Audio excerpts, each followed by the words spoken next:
All right, welcome back to the Run.down over here on the Strickland YouTube channel. It's your boy Sam. I got Tyrese and I got Doug with me. Guys, what's up? When's Uh, Tyrese coming on camera? Um, y'all. I said when the season starts. Has the season started yet? um, no, the season has not started, but Exactly. I will buy. I'll have my camera about the season starts. I'll buy it Friday. Do you not have a camera on your laptop? I'm using my PC and it's hooked up to my mm, TV. You don't have a okay. cam on your monitor? No, I'm not using a monitor. I'm using my whole TV. Okay. Well, anyways, we're back. Knicks Media Day, or as they're calling it, Knicks Content Day, happened today. And yeah, I mean, the media was allowed for once in the Knicks' presence, following their photo shoots. And some interesting quotes came out, and I guess we can just talk about those. We got to talk about the most important thing though. Berman is leaving the Oh beat. yeah, of course. Oh How could I yeah, forget? Berman Berman's Town. leaving the beat. Oh no, everyone Clap, cry. clap it up for a hell of a career. He put in Yeah, his hours. He put in the time. yeah. There you Man, go. dude's a Good job. troll, and he ended off his career on the most Shameful fucking bitter art. way ever. The article wasn't even bad, but the tweet just made it sound so It made it sound nasty. so bad. He went out with a banger. He was like, "What for all time's sake?" But yeah, anyways, Berman's leaving the beat. Some of the Knicks players, they expressed their, wishing him well, I guess. And RJ and Mitch, they're like, shout out Berman or whatever. But yeah, I mean, this was a very interesting way of doing things. They first had a live stream where they were able to it was Monica McNutt just basically asking the guys like how they feel about the season coming up, where it's like 2 words to describe the team going into this year, as well as just like what they've been up to this summer in terms of like their workouts, what they've been working on and stuff like that. Most of the guys gave the generic answers of they've been working on everything, because that's the right thing to say. You don't want to sound too one-dimensional. Yo, Mitch is working on his jump hooks. I can't wait. Yeah, Mitch is working on some post moves. So If that motherfucker takes a shot outside of 5 feet, cancel the season. I need a jump hook, a jump sky hook. He is not Kareem Abdul-Jabbar. No, I don't need- give a fuck. Mitch jump hooks are gonna be special this year. It's gonna be great. They're gonna be special. That shit's gonna bounce off the fucking the backboard. Nobody wants to see that it's shit. gonna be wild, man. In like poetic fashion, during Julius Randle's portion of his interview with Monica McNutt, his audio completely like went out, and it was just like, all right. That's fine. It should have stayed out. But his 2 words to describe the team were fun and energetic, which is the 2 words I would describe the team when he's not playing. Not playing. So but anyways, let's just get into some of these interesting quotes and tidbits from today's presser, as they were able to talk with the media today. I'll start with this quote, which was from Julius Randle. He said, "I think it'll be easier for me. When you have to create a lot with the ball in your hands, it can be tough because the defense has all eyes on you at all times.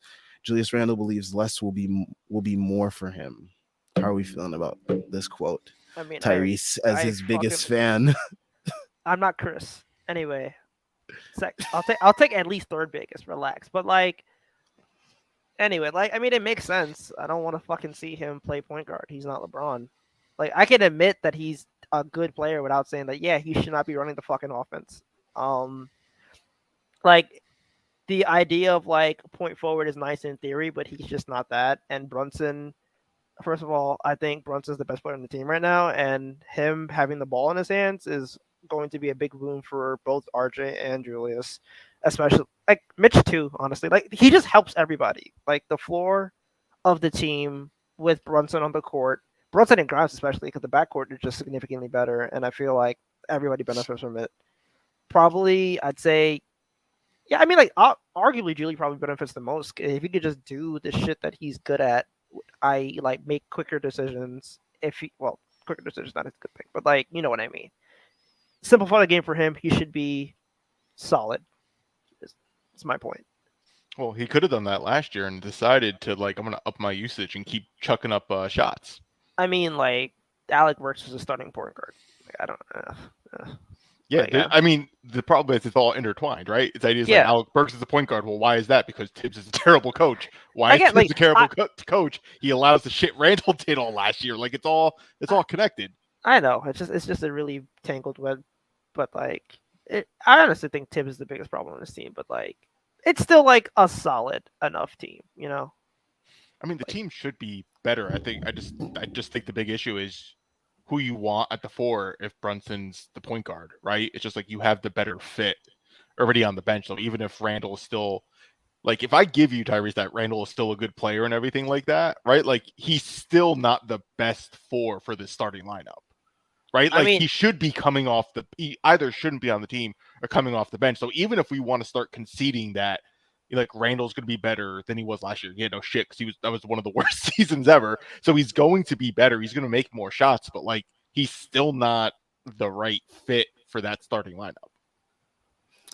Yeah, I mean, y'all already know how I feel. I don't have to go on the whole spiel about how I feel about Julius Randle, but we know. Nah, but like Doug is saying, I mean, like Obi's like. He didn't say Obi specifically, but we know you were hinting at Obi being the better fit in the starting lineup because he's hinting at Cam, bro. Yeah, it's Cam fan, baby. Anyways, Cam 0 Reddit. Cam 0. 0 for the amount of minutes he's gonna start to the season. He ain't getting any minutes. But nah. That's an ass number, bro. I'm sorry. That's like the worst number for Cam Reddish. It's a cool number if you're it's like a cool nice. number for like short dudes. If you're nice. Like Jason Tatum marks 0 and it looks cool on him because he's nice. No, because he's light skinned. Nobody gives a fuck. Like no one's saying that, Tyrese. I just said because he's nice. Bro, 0 is a whack number. No, Gilbert Arenas wore 0. 0 was a cool number on Gilbert, bro. Yeah, because it was Gilbert Arenas. But usually, exactly, if you're nice, 0 is cool on you. You need to be a criminal or you need to be like 6'1". Yeah, like you know what I'm saying? Like that's Gilbert Arenas. He fits both of them, right? Exactly. Right? Like that's why 0 works for him. Like it's also funny when you're playing 2K. Like what's my number going to be for my career? Like 0, 000. Like you're doing it as like a joke, but no, like double 0 is bad. Double 0 is bad. Of There's course. no good 0-0. Like, right, but it's funnier if you're just like, I'm gonna do shit in a video game that's like you don't actually go out into the park and be like, yo, I'm gonna be 0-0. Like no, bro, just be 5. It's the best number. It's simple as anyways, away from Cam Reddish's number, what I was hinting at was what you call it. Doug was hinting at was Obi's the better fit in the starting lineup with Jalen Brunson because he just fits that connectivity that you want at that spot. In terms of like being able to make quick decisions, not really hold the ball in your hands. And Julius is saying all the right things. I'll give him that. He's saying all the right things, but like it's a matter of if he's gonna execute, because the thing that we've seen the past couple of years, even the year that he was super great, the ball sticks in his hands and then everyone just ends up watching. There's no creativity with the offense. With Thibs, we already know the offense is going to be as bland as it can be because it is meant to be for the simplest of rosters, so they can be able to play some type of cohesive basketball. So he's running like a middle school offense. Exactly. He's running like the most simple, basic offense you can. I mean, that's why everybody in the team creates. Like, that's why everybody in the team has some kind of fucking creation shots, because this offense fucking sucks. It's fucking bonkers, and we'll get to the Thibs issue of it all, but like, if you want to have this offense, this simple offense work to its absolute best, I think I like everyone knows, I felt that Obi should be starting. I've always felt this way. I mean, Tyrese hates Obi's guts. He probably wants him left on the side of the road with like nothing for himself. I want him and Cam Reddish outside fucking. Oh my gosh, they have done nothing to you, and I am like, dude, Cam Reddish is going to be in Penn Station soon enough with a 0 jersey. But anyway, for NJ Transit. Cam Reddish could be back in Charlotte, bro. Anyways. Yeah, I mean, we'll see what happens with Julius Randle. I mean, he's talking the talk. He's saying all the right stuff right now. We'll see if it happens on the court, because I mean, we've seen with this team in the past with guys saying stuff and, you know, it not really panning out with Thibs. Thibs has said he loves Emmanuel Quickly so much. He loves all these guys so much, but where's the playing time for these guys? But yeah, I mean, I guess we could go on to the next topic. In terms of RJ, RJ seems to have been like the lead guy. It seems like the team is pushing him forward as like, you are going to be the leader of the team in terms of like he's like one of the first out for interviews and stuff like that now. And that kind of started with last year as well, with when Julius was shitting himself. The team pushed RJ out there to answer questions post game while Julius was held back. But yeah, RJ's been answering more questions. They've kind of been pushing him more in a leadership role, I think, which is pretty good because it shows the faith that they have in him, despite them tossing him in trade rumors, which he's professionally taken very well. I will say they asked him about it, Monica McNutt, as well as I think when Bondi and them asked him about it. But yeah, he seems like he's moved past it, which he should, because it's all said and done already now. But yeah, he's feeling really confident. And he's really thankful. He said that because he really wants to be here, and we known from day one that RJ has wanted to be a Knick. So for him to get this extension, as we've said on previous streams before, is pretty huge for him. And it kind of just puts all that stuff in the rear view. But yeah. Tyrese is mad. Oh yeah, Tyrese is like fuming behind this Avi right here. I said that I would have paid him. I told you that I would have paid him solely because I'm a cap nerd and I would protect the asset. But he got paid. Wow, that's how you see RJ protect the asset. Wow. It's like he's not even talking about him like he's a human being. Yeah, you just like the asset. All right, dude. All right. Yeah, but I said I would have sent him this offseason. Like I said, I would have the number 4107 essentially, the number I predicted, the Jaylen Brown deal essentially with the All-Star and All Defense and All NBA bonuses. Good deal. Like nothing to complain about that. Yeah, I like what RJ's been saying from the clips that I saw at least. I think he's handling it in stride. I'm excited to see what he does this season because it really feels like make or break, especially since the context of like the front office is basically saying that they didn't want to pay him yet. Like from everything that we heard, they were like, yeah, we paid him. We did not want to pay him. We wanted to trade him. And now there's a chance to be like, I'm the guy and you're going to make this work. Yeah, it's kind of wild. I actually think it's make or break for him too. But like, yeah, I straight up think like if he doesn't perform this season, there's a very real chance that he's not finishing the second contract here. Yeah, I do think it's like a make or break because to me, he's probably more than likely going to because we're not he does have like the bad shooting percentages at the rim, but he gets there so much it kind of negates it. So if he just ups it if he ups it just a little bit, we're talking about a completely different player. Like right? If we're talking if we're going from like bottom of the barrel to mediocre, then I get what you're saying. Right, because he's already putting up the numbers. There is some level of efficiency when he gets the ball and stuff, but if he adds just an extra layup basically every game and a couple free throws, we're talking about a 24-point scorer, right? Like he doesn't actually have that much to take that extra step, but it'd be worrisome if he didn't take the step. It's low hanging fruit. Yeah. It's very low hanging fruit. I will admit that. But if he can get to 60% at the rim, which is like Fred VanVleet level. It's really not that much different. He's at 53 or whatever it is. 54, I think. Right, and it's just it's not good. So because he gets there, he's probably 10th, 11th in the league at rim shots. So you just get it up to 60. He's the guy. It's the guy you want. If you get up to 60, he's flirting with an all-star team. Yeah. And I think that's the reason why it matters so much, and that's why so many people have made such a big fuss about who's in the starting lineup and who remains on this team, because that all plays into how can we better supplement his surroundings so that way it's easier for these low-hanging fruit to be even attainable. That's why it matters if it's Fournier or Grimes in the starting backcourt with Jalen Brunson. It should be Emmanuel Quickly in the starting backcourt with Jalen Brunson. Nah. Yes. No. Come on now. It should be Quickly and Obi starting with Brunson, RJ, and it should be Hartenstein, but that's a different discussion. I mean, I actually agree with that. But my thing is I don't want. I just feel like Quickly does so much better with the ball in his hands that I would like to see him close games, but I definitely think there's a world where Grimes starts, can guard at the POA. He's better than Quickly at the POA. I think he fits the team because he doesn't need usage, and that lineup has a lot of usage. So Especially like if Hartenstein was starting next to Grimes, that lineup would be insane. Because Hartenstein could just go at the top of the key and like pass out the Grimes and shooting. Like Mm-hmm.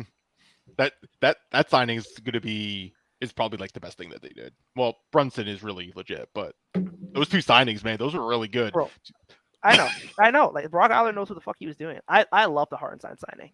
Like I'm not fucking he's Jokic light, but I'm definitely like he is. He has that profile of it because like he has like the white. wonky analytic numbers too, like Jokic had in like year 3, right? Where it's just like, is Jokic really legit? Like he has some insane numbers, but they're not doing anything, and then it like popped because he started playing defense a little more, and you're like, holy shit, like he is the guy. Like Hartenstein has like those weird things. I don't think he's gonna be Jokic either though, but he has the numbers characteristics where you're like, oh shit, there could he's be gonna be something good here. Miles Plumlee.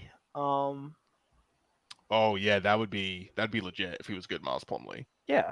So like anyway, back to on topic. Sam is like, what the fuck are y'all talking about? y'all just went into like what was the white topic? center like nerd galore just now. Oh yeah, no, right. That was way too much white people talk. Sorry about that. It was. But anyways, let's go. let's get to some of these comments because we got some interesting comments coming through. Oh shit, I don't even have comments on. RR, what's up, fellas? What does Tyrese think about Julius floater package video? I like him adding the floater into his game. What about the one-legged threes? Dude, I don't give a fuck about tape. Anyway, dude, he's literally playing with his fucking kid. Who cares? But like, honestly, the idea of him adding a floater makes a lot of sense, especially if he's gonna be doing a lot of stuff from short roll. So like the ability to like have that little floater from like 10, 15 feet out makes sense. So I like him adding the floater. I thought he was gonna add it last year, especially since he was gonna do a lot last year. Yeah, whatever. Bro. Mm-hmm. He didn't do shit. Actually, he doubled down on the shit that wasn't working. The whole team did, which is also a Tibbs thing. It just still drives me nuts. It's like you experimented with Kemba, you realized, oh, that shit failed, and then he brought him back in. Right, there's like the week of Kemba was like, oh, he might be good again. Right, then like you bring him back in. Hell. The whole thing of like they should just kept Kemba benched and just like go young and just like stop messing around. But that's a whole different. I mean, if they did that, they would have made the fucking play in. But like, I digress. Anyway. I agree, but where were we? We're talking about how does Tyrese feel about Julius's floater package? Oh yeah, the floater package. I like him potentially adding a floater to his game. I like that addition. What about the one-legged threes? No. Look, he was taking a lot of them in like different videos. Yeah. Over under floaters attempted for Julius. What would you put the number at? 27 for the whole year. I was gonna put 30.5. 30.5 is going to be the over under. What would you take, the over or the under on that? The under. That shit is going to be a fucking fadeaway. He's going to take it like once, and he's going to be like, "Oh hell no, this is not me." It's going to go. He's going to have like a 3-for-3 floater game, and he's going to be like, "We're not doing that again for the rest of the season." Which is also fair because that's what I would do too. He'd be like, "Oh, I made those 3. I'm done. I'm good." Yeah. There's my efficiency for the year, and I'm done. And I would agree with him in that decision too. Yo, you remember when there were like incentives for like making shots? I would literally maybe like 2 floaters and then be like, I got it, cool, done. Like, done. I don't blame. He's not doing it. I'm telling you, he's not doing it. We got Benji who says Julius seems in much better spirits. I predict a turnaround for him, so he's on team Tyrese. To that point, I will say in this quote here, he says, "I learned a lot. It's easy to be a leader when things are going good. When it's not, it's even more important. I learned a lot." Well, congrats, man. Congrats on your learning experience. My man went to fucking the Bahamas. It's the Bahama high. I'm weak. But nah, he said that. I mean, I think I agree with him. It was probably very easy for him to be the leader of a team when yeah, man, no shit. When the team is like 4th in the East, and the whole city's on a high. Yeah, Bro, yeah, that's an obvious one. Like he was in commercials and shit. He made the like All NBA, All Star, MIP. People singing his praises. He got he was making that insane fadeaway. Like he was making all the shots too. Like he was in his bag. Bro, those shots were dumb. I looked at some of those shots. I was like, Yo, bro, are you wild. pulling them from, you're pulling them for like 32 and making it. Yeah, man. Like he was doing all like the superstar shit like that they make. He Oh, was man. dream shaking. Did Tyrese just die?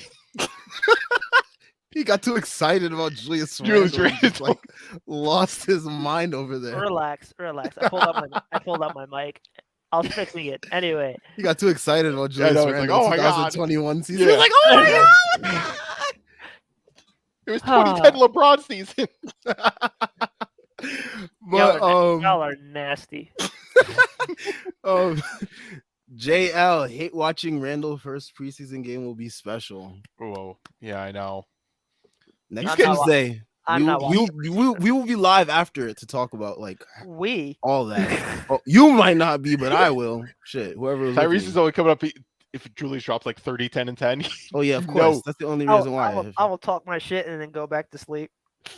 Is the first preseason game at home? I think it is. I think it is. Julius, and it's is he against the getting booed? Pistons. He's getting booed, right? Right? Like he has to be getting booed.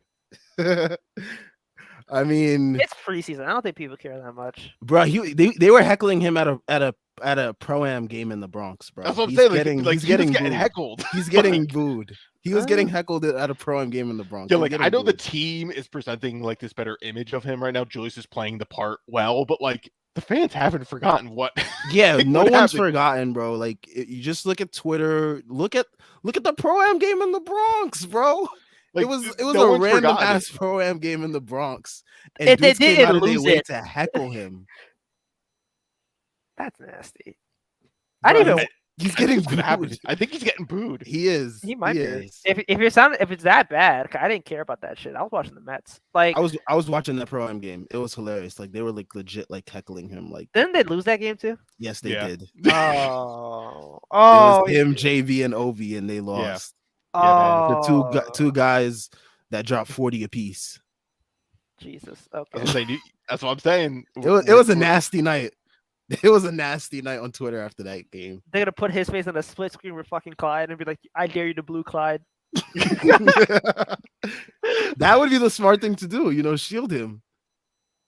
I wonder if he's gonna be the one who comes out last to like in the starting lineup introduction. Oh, in the intros? No. Oh, I think it's got to be Barrett now. Yeah, it might be. Nah. The way the team's been pushing him. It's either Barrett or Brunson. There's no way Randall's gonna be last. It might be Brunson because he's the latest free agent addition. Yeah, like it could be. There's Brunson. no way they put Randall out there like that. I think maybe for like the first game, the first home game, they might like put Brunson last because like they could be like he's from New York.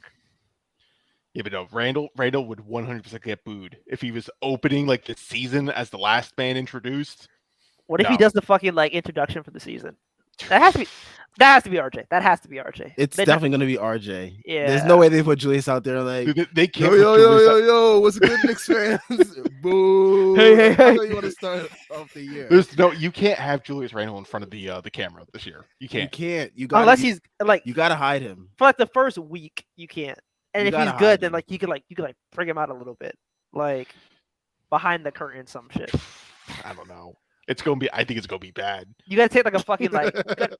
You gotta put like Kermit in a fucking Knicks jersey with 30 on it and be like, have him talk for Randall. Well, guys, I thought we pushed the ball well and some shit like that. Like, Chris Bernhard says the moment Julius gets a 25, 12, 18 game with decent efficiency, you'll see Tyrese at 2 Penn Plaza building, a shrine to the human tornado. Oh yeah. you think I'm going back to New York anytime soon? Fuck out of here. Well, you do it in your hometown of San Antonio or whatever. Also, who are we all kidding? If Julius Randle does that line efficiently, we'll be like, he's back. No Not bullshit. me.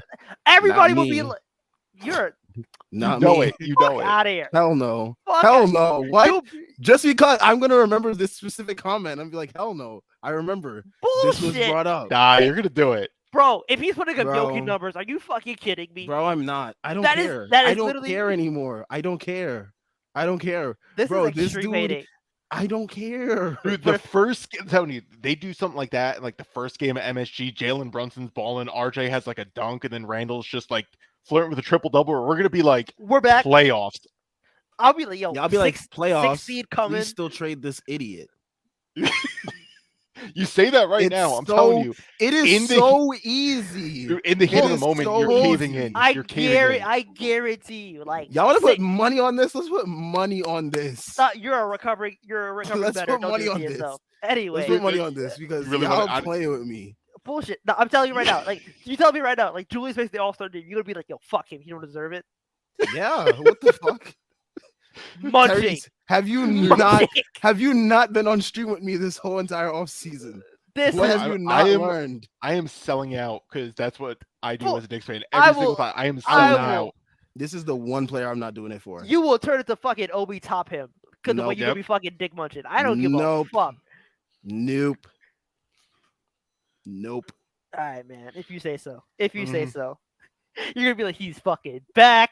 Yep, Hell let's no. do it. You Hell no. get Braves matching him or some Hell shit like no. that. Yep. You're getting a jersey. Tyrese, get- I'm not you. You're gonna Tyrese, this is what feature. you're gonna do. Dude, I'm Tyrese, this is getting, what I'm, you're get- gonna I'm do, getting the Tyrese. jersey going into work, and I'm like, Randall's back, baby. Bro, Kevin Knox had a good week and I bought a fucking jersey. Okay? Like, You're sick. I That's still why. have that shit. You're I'm wearing sick. it now. You're sick. No, That's we had- why. Yo, what was it? It says Chris Vieira's in there. He was just like, a couple good games, you got to send him somewhere. Yep. They're not. That's right. They're not. That's right. Hey, Exactly. get him out. That's Derek- gonna be me. I'm be like, oh, great games. Okay, let's call Charlotte. Let's call Phoenix. Let's see That who's picking up the phone. You Yep. really like dude, that shit is not happening. You guys want your Jay Crowder replacement? Oh, you want Yep. your Miles Bridges replacement? Oh, okay.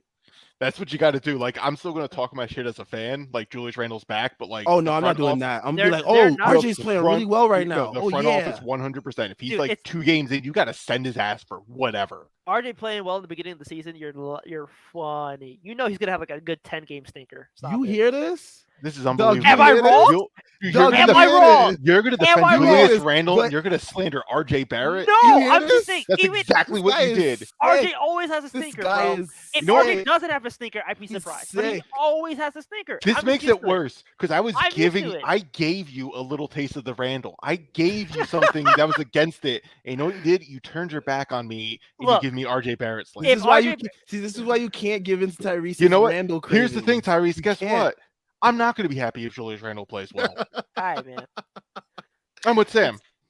I told you you can't give Tyrese an inch. He'll take 300 I know miles. he's the worst. Oh my The God. worst.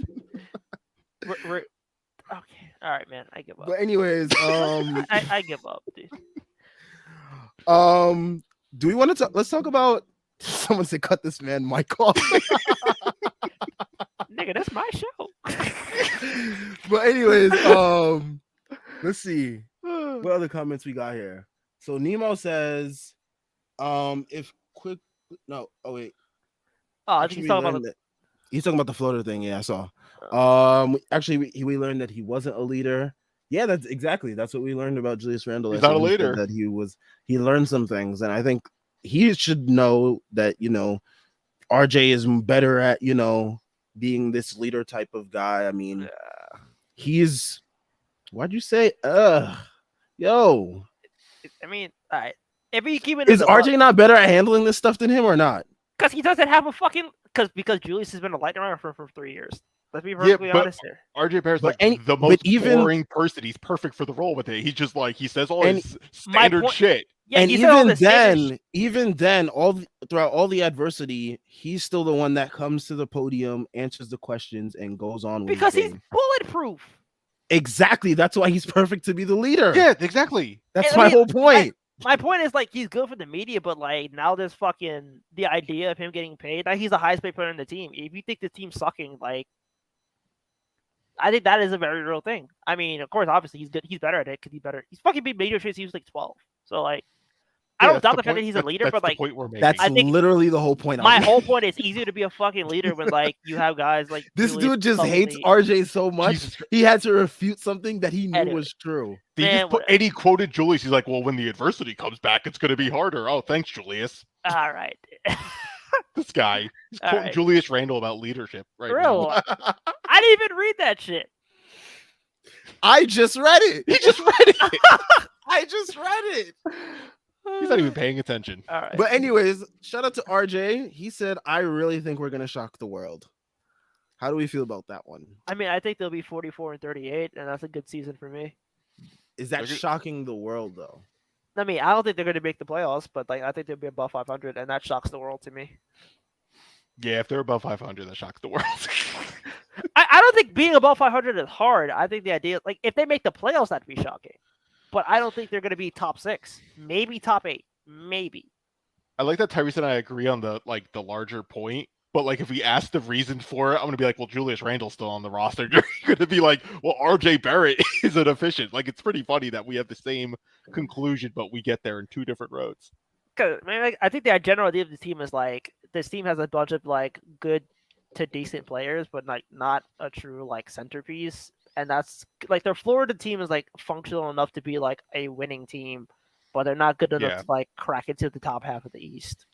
So yeah, you're betting on basically like RJ finishes slightly more efficiently. You're betting on Brunson and then you're betting yeah. and then you're betting on Brunson like getting pull-up 3 shooting. Like he needs to have like a Fred VanVleet like level or like season. Yeah. Or, like yeah, so like and those 2 things are possible, but like that's the bet you're basically making is Brunson's gonna become a 3-level scorer and RJ like ticks up the efficiency because he already does all the correct shots.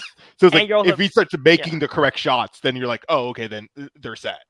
Yeah, so like it's really just like it's a star bet on 2 of the 3 guys out of Brunson, Randle, and RJ. And if like all 3 of them perform, then you could shock the world. But like, color me skeptical. Yeah, but you're also like suppressing someone who can help to like shock the world if you don't play Randle, like play an Obi. Like Obi with that, you're like, oh shit, he's popping.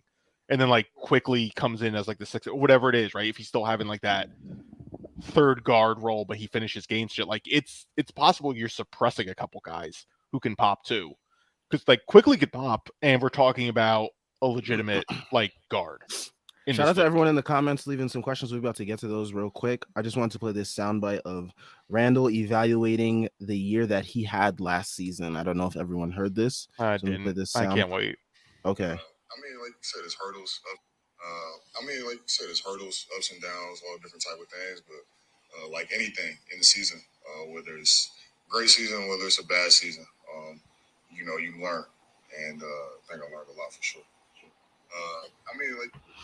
Yeah, so that's what he had to say evaluating his season last year. I mean, better have learned. Typical media day answer. Like, I'm not looking too deeply into answers unless you're like saying some wild shit. You know? I know you really like. No one says anything. That's the funny part about. I mean, other teams. Oh, that's we'll speak on other teams later, but some other teams had some very colorful answers for their media day. But yeah, I mean, yeah, like you said, a very basic generic answer. I mean, yeah, he said he had some hurdles. I would not describe trying to fight Rudy Gobert for no reason and like being upset at the end of the I'm not gonna get mad at him for fighting Rudy Gobert. Everybody should fight Rudy Gobert. Come on. Rudy Gobert did nothing wrong in that instance. And if I'm defending Rudy Gobert, that's an issue. I would fight Rudy Gobert just for fucking existing. Anyway. Yeah, and he would beat the shit out of you. I never said I would win. But anyways, yeah, let's get to some of these comments because we got some questions here.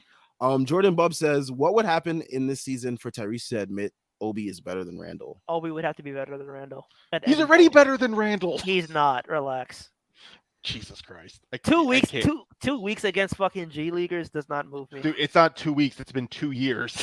Oh, whoa. Then said 2 weeks against G Leaguers. Like he didn't face the whole entire like Miami Heat with IQ and all of them. What did he do in that Heat game? It's not like he wasn't. He hit some timely threes. He hit some timely threes in that game to help them come back. We're talking about timely threes for a fucking 25-year-old, bro.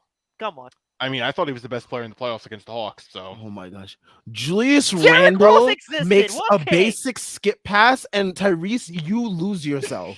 So like, don't say anything about timely threes, okay? Obi Toppin makes a fucking connector pass, and you're like, oh my god. Yeah, he's playing basketball. Like, that's how you win games, Tyrese. Because like, oh my gosh, why can't our starting power forward do that? Yeah, that's why. Munch. Anyways, Jesus Christ, Tyrese. It would take nothing for Tyrese to admit Obi is better than Randle. Yeah, nothing. He hates Obi's If Obi Toppin is good this year, I'll admit it, but I don't like. Okay. I'm not gonna say what I Mhm. think. I'm not Okay. gonna say what I think. Okay. Yeah, because it's bad. Christopher Vieira says, "Do y'all think if we had any other coach but Thibs that there would be at least some consideration about starting IQ next to Brunson in the backcourt?" Yes, without a doubt.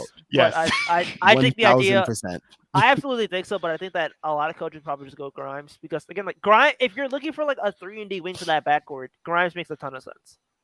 I think if we had any other coach, they wouldn't be so static or rigid about it, and it would be Yeah. fluid from game to game in terms of I matchups agree. and I whatnot. completely Absolutely, agree. like especially with like closing. I think that you could choose quickly or Grimes to close, but I think Grimes is going to be starting, and at least he'll play at least like 26 minutes starting a night. So I don't know, but like when you have a team with this type of depth, like you should be thinking of like creative ways and thinking matchups and things like that. Like they have some depth, like experiment and figure shit out, but no, they don't do that. So if there was That any was other my coach, biggest thing about last year too, because I felt last year we could have done some really cool experimenting. I mean, me and Jeff Mhm. have rambled for like hours on here about like all the different lineups we wish we could have saw Thibs like try out there. Like try Obi at the 5 with not Randall, with RJ at the 4, and like put like Cam and Deuce out there with them and stuff like that. See like what kind of funky shit you could like come up with and see what it produces for like a couple of minutes. We're already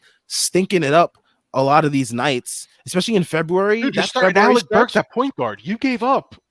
Exactly. Like you forfeited the season when you did that. So like at this point, try whatever and see what sticks. See what you have at the very least. like for a coach that like does anything to win, it's just like I don't know how he wasn't more desperate.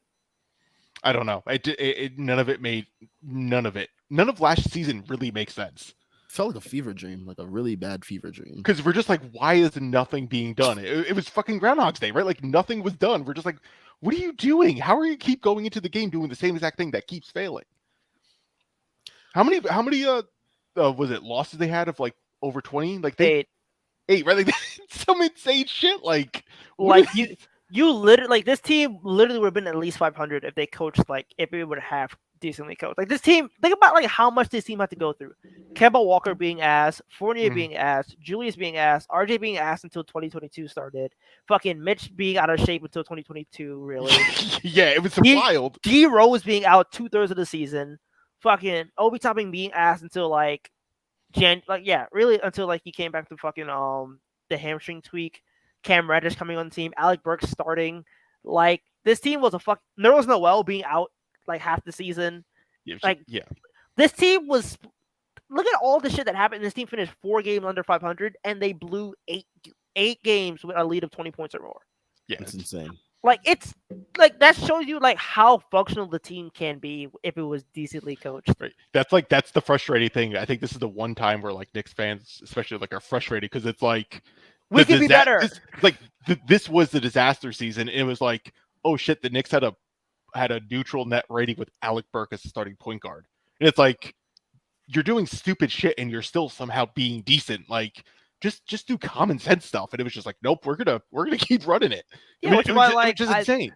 Like that's what I think the floor is high on this team because it's like there's just a lot of good players on the team, and you just need a little bit of positive regression, and it feels like this team is like good. Yeah, not only is there like a lot of good, like they also added 2 good guys. Yeah, like Hardenstein is better than Noel by miles. And Brunson is better than the corpse of Kemba and Alec Burks by miles. Shout out to all the former Knicks that are on the Pistons that are like all out with injury now. Like we just sent the Pistons like a bunch of damaged goods apparently. Yeah, Burks is out like 3 weeks with a foot injury. And Kevin Knox and Nerlens Noel are both limited in their starts to training camp. Kevin Knox got the Kevin Knox is limited just by existing. He said he was working on adding shooting this offseason. Oh yeah, he needs like adding water onto a wet person. He needs to add dribbling. Skill. And he needs to add skill. He needs to fucking go into fucking 2K and get that fucking BC and get to at least 85 overall before you come back to the fucking season. Goddamn bum. Oh my god. I'm still rocking the shirt though.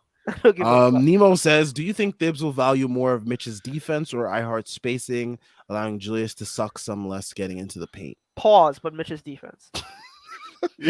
But pause there. But I think it will be Mitch's defense. He is like but then stickler. I think Hardenstein literally play so well with the starting unit that you have to play Hartenstein more. Yeah, I hope it's the one thing I actually do hope Tibbs does is kind of approach the center position as like basically like 24, like 50-50, right?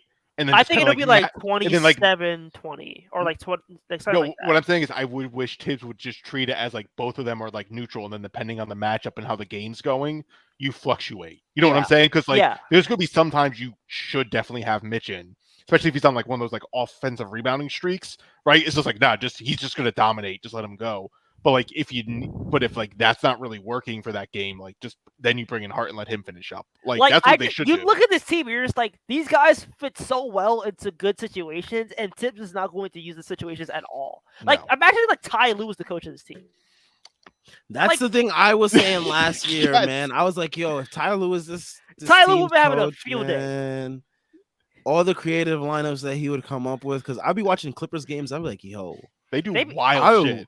They do some crazy stuff over there. I'm like, yo, I wish Tibbs would just do like a third of this stuff, man. Like, but Tibbs is like the fucking definition of like coaching a missionary, just like the same shit every day, bro. Like, switch it up. Something, just something. Choke somebody. Like, do fucking please, bro. Ugh. Let's see. What else we got? Who will get the most minutes? Where does that say? Who will get the most minutes for this season out of this group? Cam Reddish, Miles McBride, Jericho Sims. Jericho Sims. Because somebody's gonna get in fall trouble. Oh, I am now seeing that comment. Okay. Sims. Yeah, I think Sims or we'll see. I mean, anything could happen. They're going to send Portis to the G League. He's going to drop like 60, 30, and 30. And Cam Reddish is, we know he's not playing. Cam Reddish, I will be shocked if Cam Reddish makes the season as a Knick, bro. Like poor guy. He's getting traded at some point. You got to think. Fuck, Svi Mikhailuk will get more minutes than Cam Reddish this season. Oh my gosh. Dude, Tibbs hates Cam Reddish. Jalen Harris will get more minutes than fucking Miles McBride. Is Jalen Harris even like on a standard contract? I'm not sure, but I wouldn't be surprised. Shout out to like the. He's solid though. I do fuck with Jalen Harris. Remember when how would I say this nicely? I don't want to say Ed on stream, but the guy who got suspended for using white powder that goes in your nose. You could say Booger Sugar, that white girl. You know. Anyway, what does he do? I have no idea what he does. The Knicks signed him. He's solid, I think. I think he's pretty solid. But I'm a fucking draft nerd who watches too much. Yes, you are. So yeah. And remember when you guys remember when Tibbs started Deuce instead of Quickly when both Burks and Kevin and everyone were out, and then fucking nasty. That was. And he was like, I have to keep the bench unit together. Like, I know. Dude, what the fuck is wrong with you? Man, he said to keep the bench unit together. And then he had that one random game in Boston where he started Quickly, and we're just like, hey, Quickly hooped. Yeah, and we're like, really? We could have told you that. And we're like, oh, well, he's gonna start now, and they're like, no, back to Burks. Like, Jordan Bub says, if Grimes is in the starting lineup on opening night, how would you feel about that? I mean, I feel like Tibbs is finally using his brain. I was gonna say that it's a good decision. No, he said if Grimes isn't in the starting lineup. Oh, isn't? Yes. Oh, I wonder what his resignation. Yeah, I'll jump the gun on that one. Yo, isn't if it depends on who's starting. Okay, if it's Evan. Yeah, Evan Fournier can't be starting. If it's Svi Mikhailuk, you know what? I'll let it live. Yes, yeah, that would be pretty funny. Like, just how audacious that would be. I'd be like, that's pretty funny. But nobody starts. Yeah, so yeah, Grimes start. It depends on who it is. If it's fucking Cam Reddish, I'm leaving. Yo, I'm gonna be. See, I've decided to just go full blown Cam fam because it's just very funny to believe in the hype. So, dude, bro, you go on like Cam fan Twitter, and they're like, dude, Lakers Twitter was like gaslighting themselves to the Cam fan, and it was the funniest shit in the world. They thought they could like rob us blind of Cam Reddish or whatever. Dude, I'm telling you, he's just Tracy. He's gonna be Tracy McGrady, man. On the Spurs? You couldn't even say that with like a straight dude. face. He's gonna be Tracy McGrady. I'm telling you, man. He has it. He has the tools. He's the tools. What you call it? Someone said something. Here we go.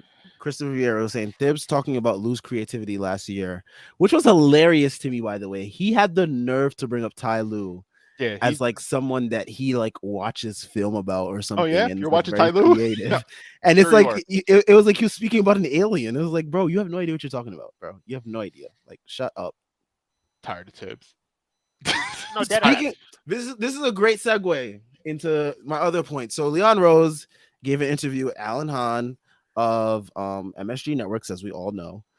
Basically a whole nothing interview, but there were some interesting tidbits that were in there that I wrote down that kind of like give us less hope that Thibs will be gone. He'll be here for the long haul. So one thing that Leon said in this interview was he said Thibs gets to do whatever he wants in terms of lineups, who gets to play, because Alan Hahn basically was saying how the fans, they've been clamoring for the young guys to get more playing time. He said, you've heard it, Leon, like, you know, everybody loves the young guys, blase, blase, blah. He asked him, is there an edict from you, Leon Rose? Is there an edict for Thibs to play the young guys more? And Leon was like, no. Thibs gets to do what he wants with the lineups and all that stuff. And this is why fans were like flipping out about that interview, is because of this specific quote that he said. And like they were like, okay, so like it's gonna be the same old as next year.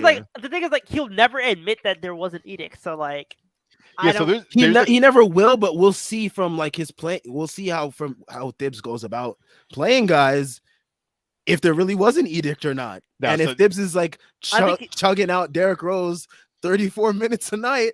I mean, like, he's not going to do that because Brunson's on the team. So, like, them signing Brunson kind of, like, saved Thibs from himself, because, like, now you can't play Derrick Rose. A little bit, but then he could still play Derrick Rose more than quickly, which we know he will do. I mean, that's probably going to happen, yes. So here's the thing with that comment. Like, I forgot. I was just watching this before I came on here because I was trying to be prepared and everything like that. Same. Tim said something as like Rose said something after that, and I wish I remembered it because that was the more interesting thing. He said Thibs says that everyone comes in with a clean slate into camp. I remember he said that. Right. As well. That what I found actually more interesting, because Leon Rose is not going to be like, I'm going to undermine my coach, and like he's never going to say that publicly. So of course he's going to be like, Thibs has all the power, blah blah. Like that was already. That was this. Got to empower your guy. Yeah, you got to do that. Like, you know, he was never going to say. I wish he would have been like, "No, fuck this guy. I wish we fired him." Like, you're never getting that. But what he said afterwards, right? But like, it's the clean slate. I would operate. And so, like, the clean slate thing is the thing I actually found more interesting, because, like, so if it's a clean slate, is Cam Reddish winning the job? Right. I was saying, like, if it's actually a clean slate, then you need to like. The lineups better be different, and the minutes better be different. But that shit is not going to happen. So. Right, so that's why I find it more interesting. So I think that's actually the more cue. Like that's kind of like a good cue, maybe to eventually reflect on, or at least try to remember. Because I think I'm sure he said clean slate last year, and nothing fucking changed. So like, right. So like, I think that's the better thing to like harp on, is that because then we'll actually see.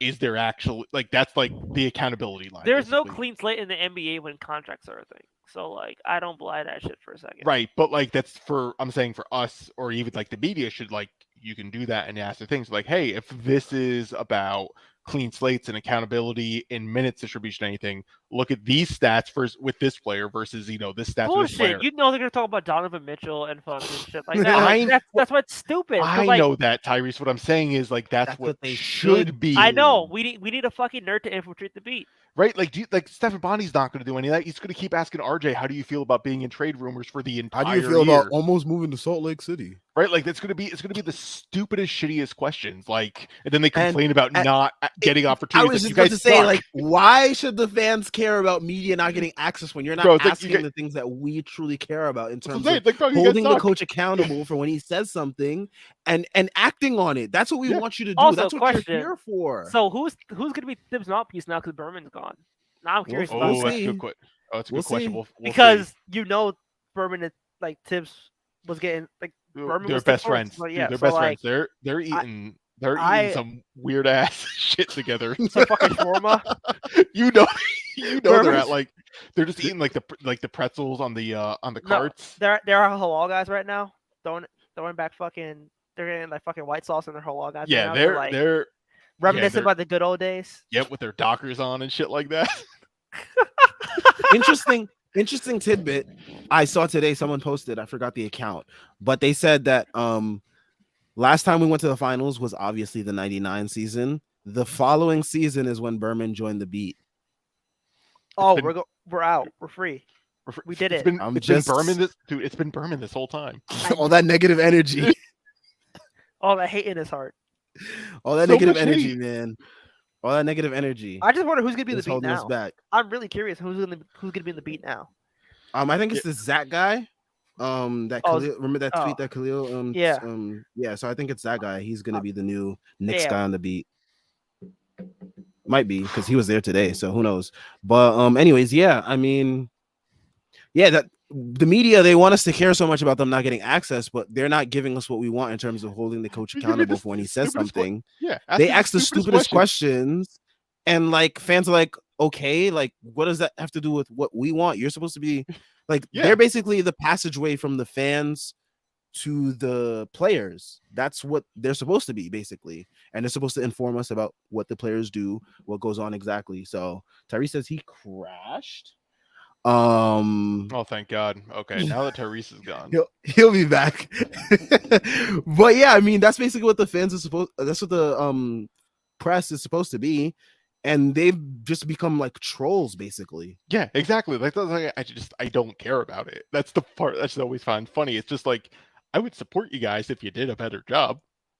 That's all we want you to do. Like, and, they find it so hard to do it, right? And then there's like this weird thing. It's just like, oh, you're fighting against, like, there's some sort of like complex where it's just like, you don't understand what we're doing. And it's like, no, we do. We're just saying that you're not good. We don't actually want like you, the person themselves, right?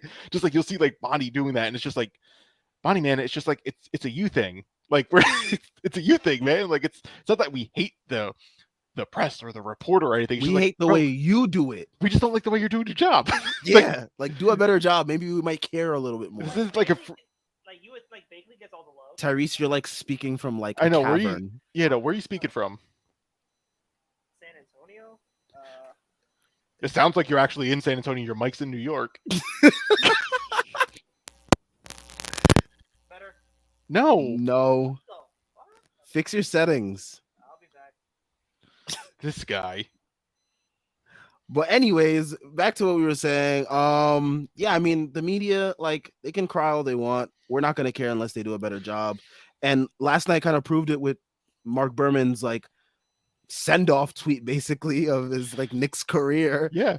Of like just basically, I forgot what he said. It was deleted, but oh my gosh. Yeah, he was basically like, saying like, oh, it's gonna be like, oh, this is an overpay or something like that. And it's just like, yeah, there we go. There you go. But yeah, I mean, like, it's like Berman, like all these guys, like, just do a better job and we'll care about like you getting access, because then we'll want to hear what you have to ask these players. Like, honestly, is there one reporter that you're like, I want them to get access? No. No one asks anything. No one asks anything of importance. They all ask the same generic and bullshit. then there's also the problem like that in and of itself. So if we're actually asking to be like, hey, can you ask these questions? Usually that's how you're not going to get access, because like it's a private institution, right? Like Knicks are a private corporation. They can just be like, no, man, we're not answering these questions. So like the questions we actually want answered are never actually going to be answered in any sort of satisfying way. We just kind of want something to be like asked in a more polite way of us saying it. We're like, we don't want you to specifically like, hey, Julius, why do you suck this year? Like, why are you such a dickhead? Like, right? Don't like you asking it like that. Don't actually ask it like that. Just be like, is there something going on? Or when Tibbs says something where it's just like, oh, look at like the net ratings or whatever, you could be like, hey, but when Emmanuel Quickly's on the court, you have this is his net rating, and this is the team's net rating. Right. Why is he not playing more? Right, like. Do that, like frame it in like these better ways. Like that's your job. You're a journalist. You're supposed to like frame these things better.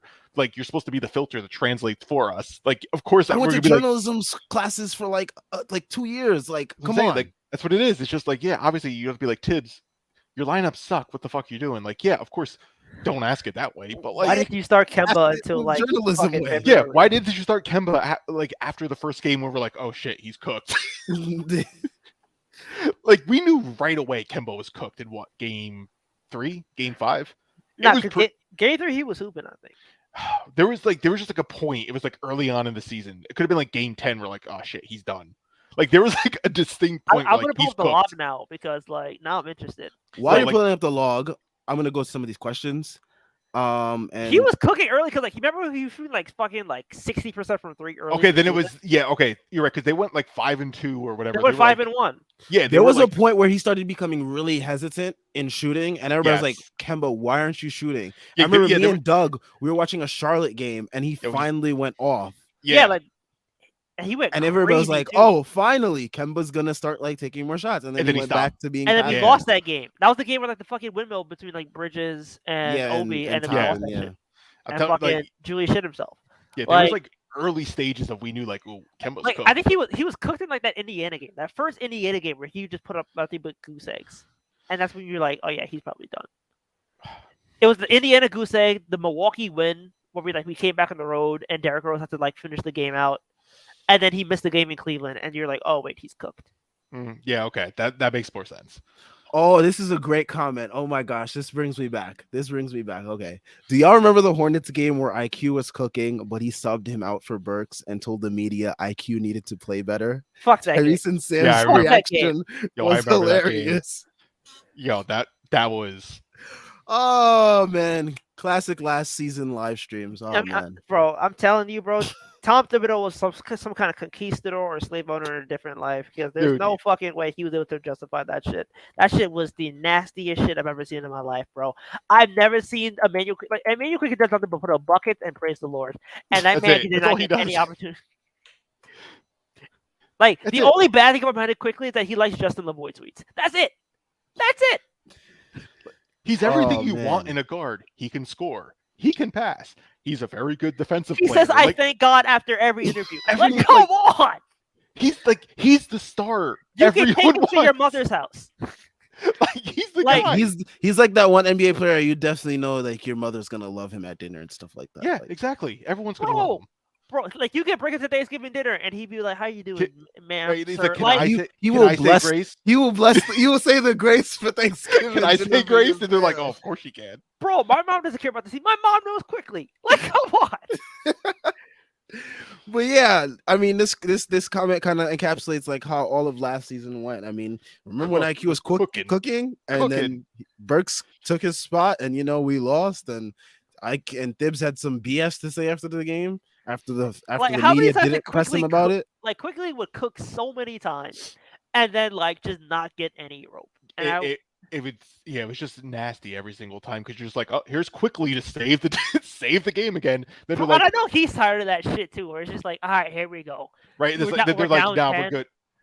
It's just like And I then he bring him leaves the back. game and we're up 5, and then we just go back and lose again. Like, It's fucking. It was so not to fucking mention, they annoying. should sign Brunson too. Like, Brunson, they just signed Brunson. Grimes is gonna start over you, and Derrick Rose is still on the team. Like, if you're Quickly, you're like kind of pissed, like Oh, a yeah. little bit at least. But he Dude, just he- comes in with a smile every day. He was, He- he was joking with Obi during, The Lord would have put me pressers. through this if I wasn't tough enough. You Brent says they should have asked if there was an edict last season. There definitely was one. He can deny all he wants, but there was definitely one with Jericho last I season. wouldn't be Oh, surprised for if Todd. sure. Todd probably. Oh, has for something to do with sure. that. Todd probably We has- all know there was one with Jericho. Yeah, Like that out was- of that was nowhere, one- first game out of All-Star break, Jericho Sims is playing off the Yep, bench. Like, that was 100%. And You Todd know, Gibson is waving the towel. Like Todd Gibson, even Todd Gibson was like, "Bro, why are you playing me?" yeah, like- Taj didn't. Taj wanted to stop playing. yo, Taj was very like, I'm early done, on. bro. Taj was like, I'm done. We're not getting to the playoffs, bro. I'm He done. was like, gonna be a coach to watch and take called. I guarantee it. But yeah, I Um, mean, there was definitely an edict last year, so they can like Brent says, I agree with him, and I think we all agree there definitely was an edict last year. He can say all he wants that there's no edict this year. We'll see by Thibs' coaching patterns. Yeah, If there we'll is an find out. edict, or we'll see if there's a change in the edict. If there There's is one later on, I don't believe it's an edict, man. Because I really think they're just like, we're gonna see who's the best players are, and we're gonna leave that to Tibbs.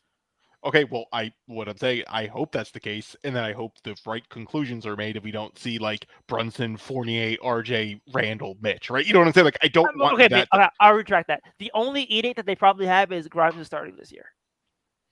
I can see that being like Maybe I can see that only because it was talked about so much during summer league. Yeah, in the and then press. because of all the hype Grimes was getting about like he's not part of the Mitchell trade, Yeah, and that's the bro. only No, you way you I'm made him believing that. you made him untouchable. If he's not starting this season, somebody's fucking stupid. Well, I can give you one hint of I was who gonna Like- say it there's is. one guy who's dumb. We already know Bro, that. I'm sorry. At that point, you got to be Leon Rose and be like, bro, I did not trade this guy for Donovan Mitchell, and Jerry West gave me the fucking stamp of approval. You better play this fucker. Like, That's the one good thing I will say. Like, even though I'm very like much pro quickly starting and being like the guy, at least Quentin Grimes is also like a really good option. So like at least there's some comfort there. It's like at least it's another young guy who is promising in his own Yeah. way. The Grimes could be good too. Like that's the one thing. Like just Grimes is going to be like a good, nice KCP. He's going to be solid. He's going to play defense. He's going to hit his threes, and that's all you want Grimes to do. right. Then but like his upside play though is a pretty good upside. Yeah, I too. would agree with that. Right. That's the one thing that's interesting because it's like if he just dribbles a little better and he like actually takes the shots on volume, then we're talking like makeshift Well, Clay or Because whatever. like he won't get those opportunities, I think, the starting lineup, but like, yeah, all he really needs to do is just like convert a good amount of his twos and just hit. Like the threes are good. You already know he can shoot, but like, can he be like KCP? Absolutely, I think so. Christopher Vieira says, and this is why the front office failed because they needed to trade Randall, Fournier, and Rose. The front office should not dictate playing time, but they can do it indirectly. Exactly. Yeah, I agree This with is that. why a lot of the fans were clamoring. You got to get rid of at least two of these three guys because that way it leaves no choice but for Thibs. It's basically shouting at Thibs. Okay, look at all these young guys you have. Play them. This is all you have now. This is all you have. It's also Play not just them. young guys, it's playing the better players. Yes. Too. Like exactly. that's kind of like I really like Fournier, but I'd rather have other guys play ahead of him. Like I like Derrick Rose, but I also much rather have Emmanuel quickly get basically any other point guard minute that's not going to Brunson, and then I want Randall gone, obviously. But like still, like you still like you could have just done Fournier and Rose. What's up, Jeff? Hey, how's it going? Just Good. other pod. So here we are. What's the other pod? The Strickland pod. We were recording an East Over Unders podcast. Oh, with Okay. gambling. What was the Knicks? What's the Knicks over under set at? I think it's like 30 and 38. 39 and a half. I'm taking the under. I'm taking the over. I took the over last year and I lost money, so I will stay out of this one this year. I mean, you can't bet in Texas, so. Schwinn took the Schwinn was all about the under. So there Yeah, you go, I'm taking- Tyree. I'm taking the under. Schwinn is under about everything. Schwinn wakes up under. That's fair point. But yeah, I mean, basically, yeah, I agree with Christopher's comment here. The front office, they could have indirectly dictated playing time by getting rid of two of the three roadblocks. The problem is like the team wants to win and they know they need to win because fucking Dolan's lurking. So, but like, see, that's the thing Okay, that but if this they want to win, idea play that the younger guys. exactly this idea that playing the younger guys leads to losing is so no, stupid. I agree, but my point is like I don't know why the front office. I Thinks think that. problem is part of it is like I think the main thing is I would have traded Rose this offseason. I've been very adamant about that because I want quickly to get the backup point guard minutes. Mm-hmm. Like trading Fournier is whatever to me. Yeah, I mean, like it's whatever. Because like I don't care about Cam Reddish. I'm sorry, I don't. But like, dude, it's Cam Fam. Who gives a fuck? Dude, he's like if Grant Hill wasn't injured. He's dark skinned Kevin Knox. Yeah. Like, can we stop with the bullshit? I'm running out of like 6'8" guys. He didn't get it. That's like the widest range you can have. 6'8" Kevin Knox or healthy Grant Hill. Like it's just one of the two. He's like if Paul George never left the Pacers. Oh my gosh! Can we He's stop? Can we No, stop? he's like Paul George right after he fucking like broke his leg in 5 pieces. All right, all crutches. right. I think we've gone I too get- far. Put him, I don't like Cam Reddish, and I would put him and like PG on crutches, and I swear to God, PG would make more shots. All right, all right. The problem is, Tyrese, is we still don't know. The thing is, like, you can be as confident as you want, but Cam still has the size and the smoothness and the athleticism, everything he has. And like so many other questions with the Knicks, the can problem- Randall and Obi play together? Is Quickly a point guard? What is the Cam Reddish, the theoretical ceiling real? With Thibodeau and this whole roster, we don't have the answers to these questions. My thing. Oh, sorry. Go ahead. No, it's cool. I'm just gonna just finish up real quick. When you're a team that can't win a championship, you can't also not answer these questions. My point is, like, I never wanted to trade Cam to begin with. Like, the only reason why I traded for Cam made sense at the time was because, like, they thought they had a move in the pipeline, and then Cam would slot in and be able to soak rotation minutes. Like, that is the only reason why Cam is on this team, because otherwise there's no sense for trading a pick and then subsequently trade another pick to, like, get rid of somebody in order to give him minutes. Like, well, no, it's two things though. Like you're saying it could be for the trade, but then there's the other side of it is like they actually believe in him. Like I they're doubt doing that the because upside bet. there's no way they were gonna pick that unless he was like straight up good. I don't think there's gonna be a. Well, what you're hitting on though is the main point. I think for either way to frame it is he should have got minutes. I mean, like, that's the thing. Like he like- should have gotten the minutes. Like if you're trading for him for whatever your end goals are, you then have to play him, and they never played him. Yeah, eventually, one way or another, you have to end up Right, because like even if you're like he sucks, we're like, okay, well yeah, we know he sucks. He's supposed to be a move down the line, but you can't just not trade it. Like you can't just not play him. Then so that's the thing. Like, I was just like, it made no sense to trade for him because you're never going to pay him, and you have 2 picks in this draft where there are wings out the fucking wazoo. So like, I just never saw a scenario where like playing Cam or trading for Cam made sense unless there was a subsequent trade and you thought you were getting rid of somebody. But now But it's they did trade for him, so yeah, which is it was a dumb trade. I just never got it. But like, now it's like now they're just gonna be like, I don't see them going, okay, we have to dump our first to get off somebody, because then at that point you're giving up 2 first-round picks to determine Cam Reddish's ass. Cam Reddish sucks, and you look like idiots. yeah. Well, that's why you have to play him to show that he's not. I ass. agree. You're right. Like he still needs to play. I think That's the point. So like, if you play him and he sucks, then it's why did you trade a first for him? And then if you like, which is to me ultimately fine. Just like you still got to play him. Like you to find that out. like you need to find out. I just think You can't just leave it as a huge unknown. Right? Like I we hate could all- Cam, and I'm defending this. Yeah, like we could all My sit here and be problem like, is, like, he sucks, but he the still worst- has to the- play. The thing is, like, we've seen him play for 3 years, and we know that he sucks. And now you traded a first to I get mean, he him. also got rotation minutes in the Western Conference Finals, and Julius Eastern. Randle couldn't get Eastern Conference Finals, and Julius Randle couldn't get out of the first round. Are we saying like? Oh, that's nasty. That is nasty, man. Come on now. James was- Wiseman has a fucking championship. He was hitting timely threes, as you hate. As you hate, Tyrese. He was a contributor on a playoff team that made the Eastern Conference Finals. Can you say that about Julius Randle? No, Oh my No. god. you can't. Oh my Can't. god. We cannot.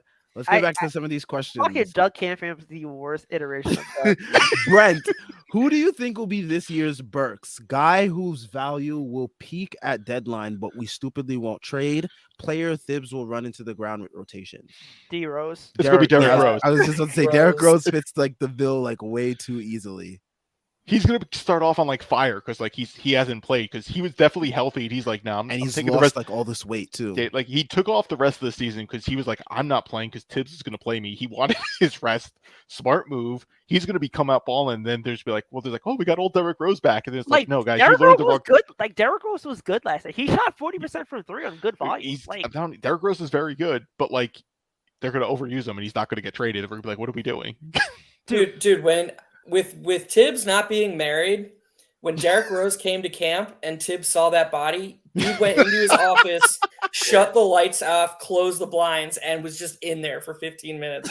That dude was so happy. Nah, Like, his like infatuation with Derrick Rose is like something that needs to be Unhealthy. like studied by like therapists. There's no way that a man of Derrick Rose's character is out here getting this much infatuation for Tibbs.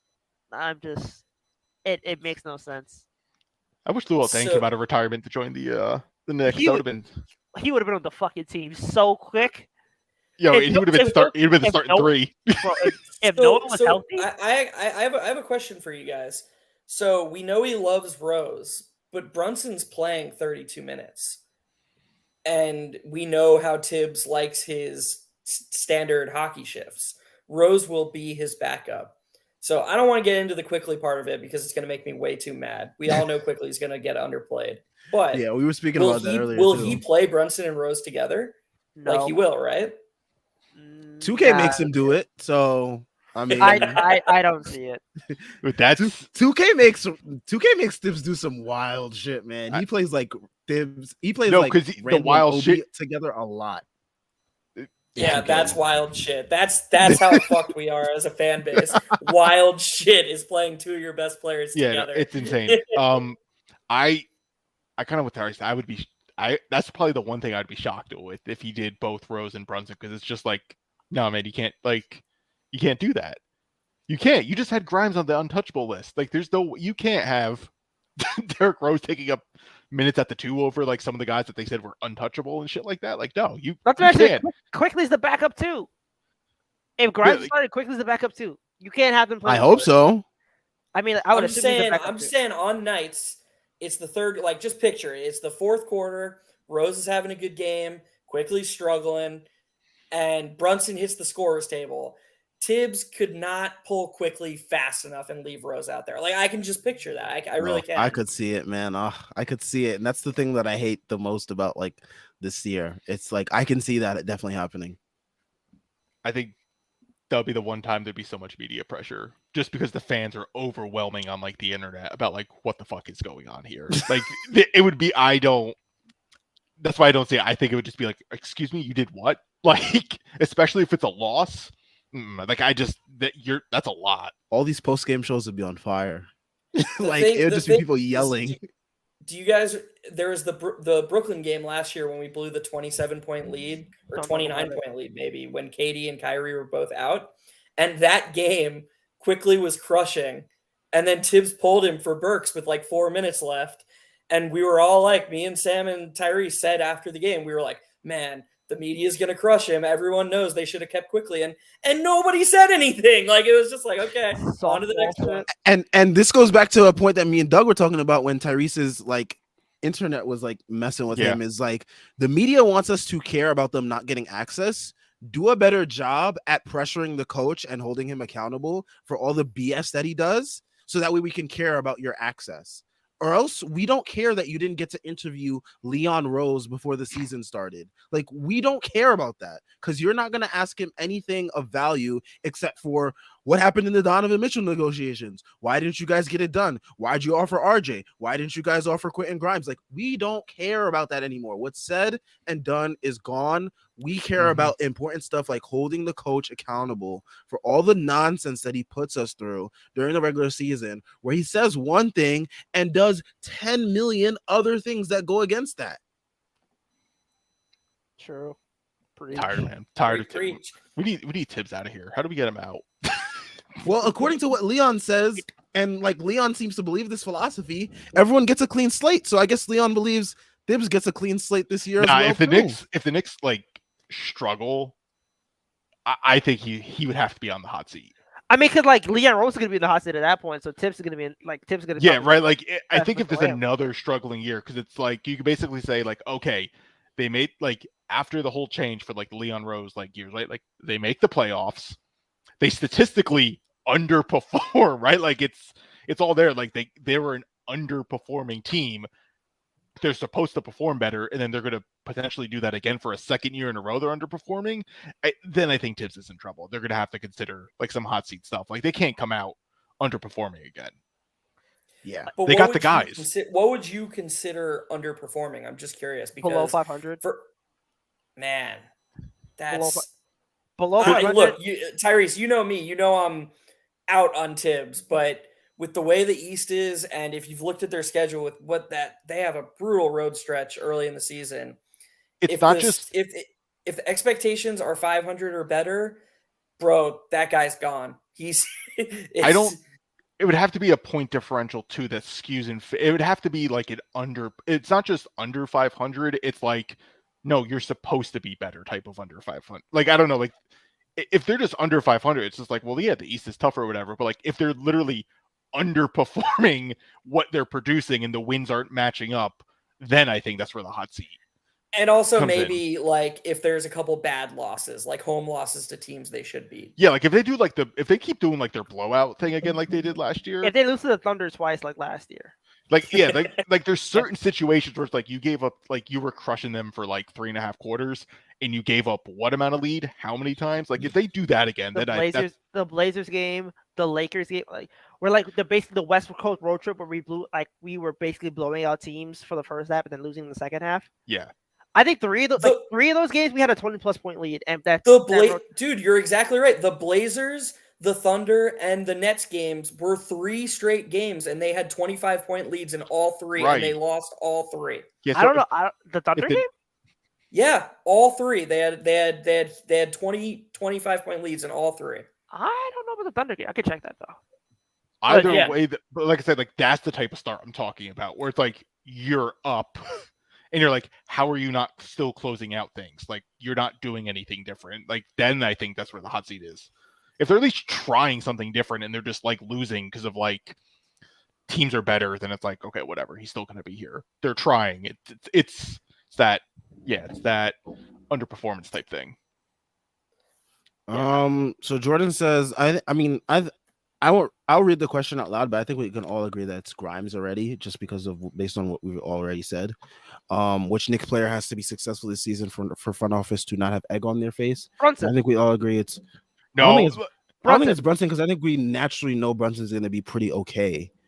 But like if Brunson comes out and he's not like good enough to like warrant the tampering that happened, then you look really I think bad. I think I get what Tyrese is getting at. Like, I think for us it's Grimes in like a certain sense, but like realistically, like we're just assuming Brunson's going to be good because he's a good player.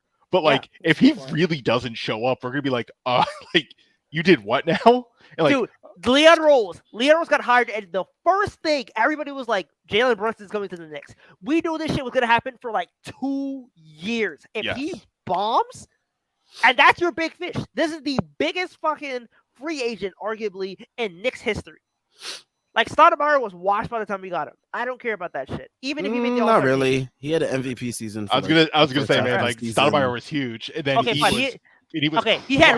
had that really good season and a 30-point game, and then Melo came, and then we never heard from Stoudemire again. Regardless, like Melo. No, I'm pretty sure he's the biggest.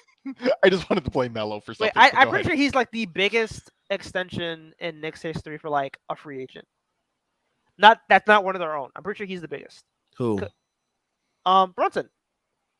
I think he's the biggest AAV because Stoudemire was 5,100, right?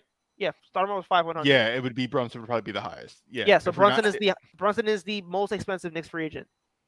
I guess it's probably just 2 different questions almost because, in my opinion, like if you look back at the Randall extension, even with Randall's awful last season, I don't think you can find too many people who wouldn't have extended him for that number.